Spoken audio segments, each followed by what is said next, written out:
आध्यात्मिक पवित्रता का मार्ग।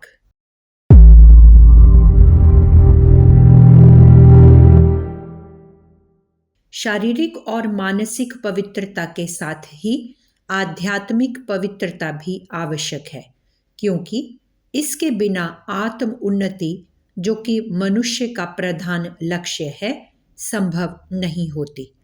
आध्यात्मिक पवित्रता द्वारा ही मनुष्य में सच्चे प्रेम, भक्ति, दया, उदारता, परोपकार आदि की उत्पत्ति हो सकती है और देवत्व का विकास हो सकता है। यह सृष्टि त्रिगुणमयी है।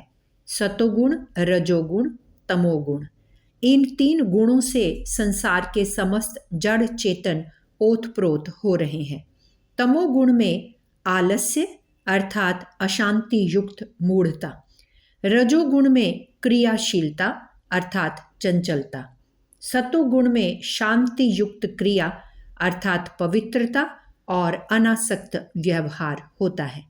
प्रायः तमोगुण और रजोगुण की ही लोगों में प्रधानता होती है। सतोगुण आजकल बहुत कम मात्रा में पाया जाता है, क्योंकि उच्च आध्यात्मिक साधना के फल स्वरूप ही सतोगुण का विकास हो सकता है।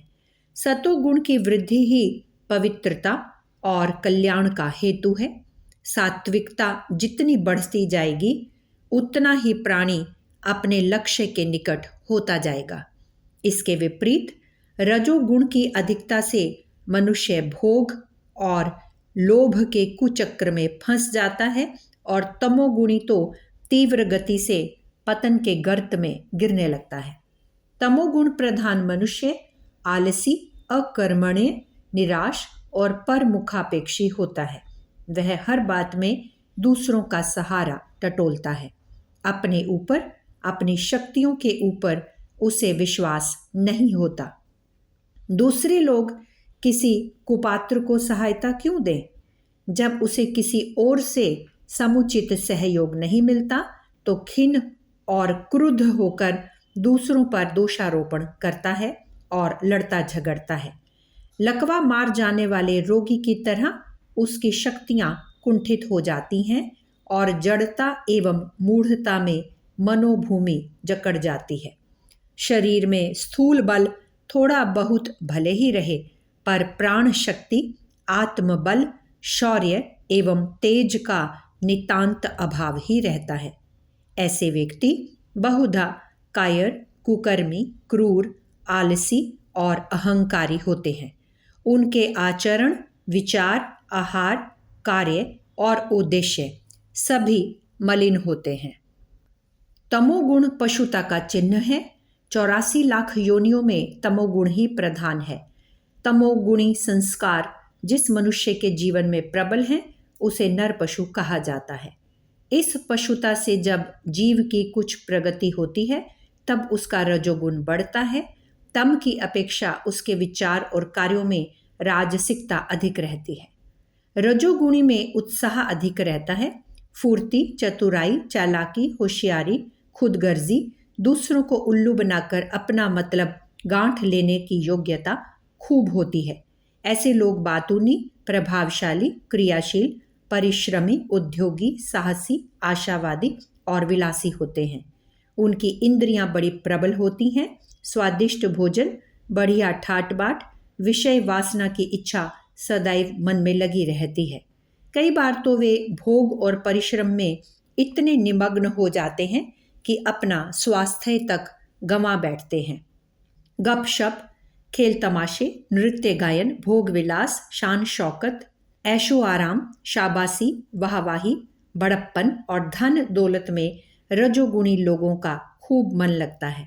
सत्य और शिव की ओर उनका ध्यान नहीं जाता, पर सुंदरम को देखते ही लट्टू हो जाते हैं। ऐसे लोग बहिर्मुखी होते हैं। बाहर की बातें तो बहुत सोचते हैं, पर अपनी आंतरिक दुर्बलता पर विचार नहीं करते। अपनी बहुमूल्य योग्यताओं, परिस्थितियों और शक्तियों को अनावश्यक रूप से बेकार की बातों में बर्बाद करते रहते हैं। सतोगुण की वृद्धि जब किसी मनुष्य में होती है, तो अंतरात्मा में धैर्य, कर्तव्य और पवित्रता की इच्छा उत्पन्न होती है।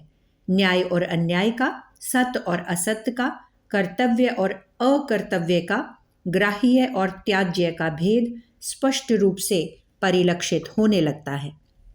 तत्वज्ञान, धर्म विवेक, सरलता, नम्रता और सज्जनता से उसकी दृष्टि भरी रहती है।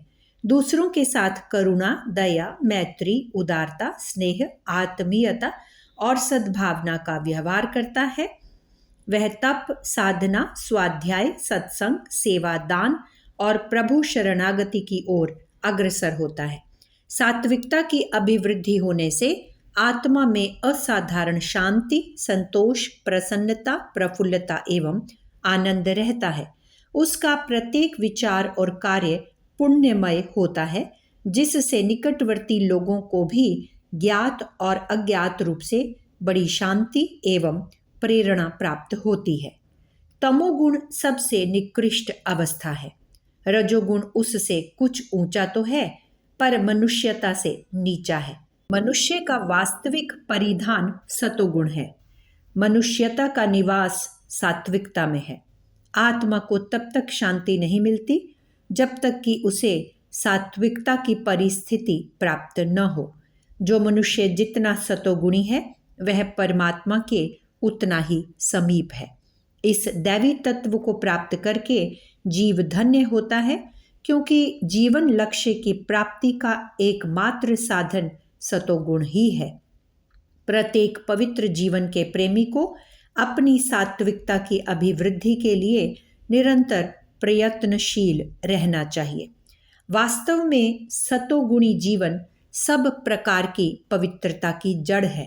इससे मनुष्य में श्रेष्ठ गुणों का प्रादुर्भाव होता है और वह हर तरह के मलिन आचरणों से दूर रहकर शुद्ध और पवित्र बन सकता है। सतोगुणी मनुष्य दैनिक रहन सहन, खान पान, आहार विहार सब बातों में शुद्धता का विचार रखता है और इसके परिणाम स्वरूप उसके मन, वचन और कर्म में अशुचि भावनाओं का प्रवेश नहीं हो पाता।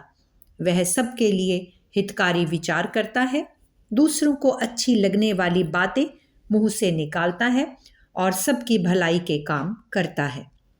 ऐसा व्यक्ति केवल आत्मिक और मानसिक पवित्रता का ही विचार नहीं रखता, वरन उसके चारों ओर का वातावरण पवित्र रहता है। प्रत्येक वस्तु में शुद्धता का विचार रखा जाता है और कोई भी गंदा काम नहीं किया जा सकता। जैसा हम अन्यत्र लिख चुके हैं कि शरीर का राजा मन है और मन पर आत्मा द्वारा शासन किया जा सकता है। इसलिए पवित्र जीवन का वास्तविक उद्गम स्थान आत्मा ही है। अगर हम आत्मा की शुद्धता और पवित्रता का ध्यान रखेंगे तो हमारा शेष समस्त जीवन स्वयं ही पवित्रता की ओर प्रेरित होगा और आत्मा उसी अवस्था में जागृत और उच्च भाव संपन्न होती है जब उसकी प्रवृत्ति सतोगुण की ओर हो। गीता में भी कहा गया है, सर्व द्वारेषु देहे अस्मिन् प्रकाश उपजायते ज्ञानम यदा तदा विद्याद्विवृद्धम सत्वमित्युत। अर्थात जिस काल में देह में तथा अंतःकरण और इंद्रियों में चेतनता और बोध शक्ति उत्पन्न होती है, उस काल में ऐसा जानना चाहिए कि सत्व गुण बढ़ा है। और भी कहा गया है, सत्वात् संजायते ज्ञानम रजसो लोभ एव च प्रमाद मोहो तमसो भवतो ज्ञानमेव च। अर्थात सत्व गुण से ज्ञान उत्पन्न होता है और रजोगुण से निस्संदेह लोभ उत्पन्न होता है तथा तमोगुण से प्रमाद, मोह और अज्ञान की उत्पत्ति होती है। गायत्री मंत्र के व अक्षर की व्याख्या, पवित्र जीवन। लेखक पंडित श्रीराम शर्मा आचार्य। अगर आपको हमारी यह वीडियो पसंद आई हो तो इसको लाइक करें, कमेंट और शेयर ज़रूर करें और हमारे YouTube चैनल ऋषि चिंतन को सब्सक्राइब भी कर लें।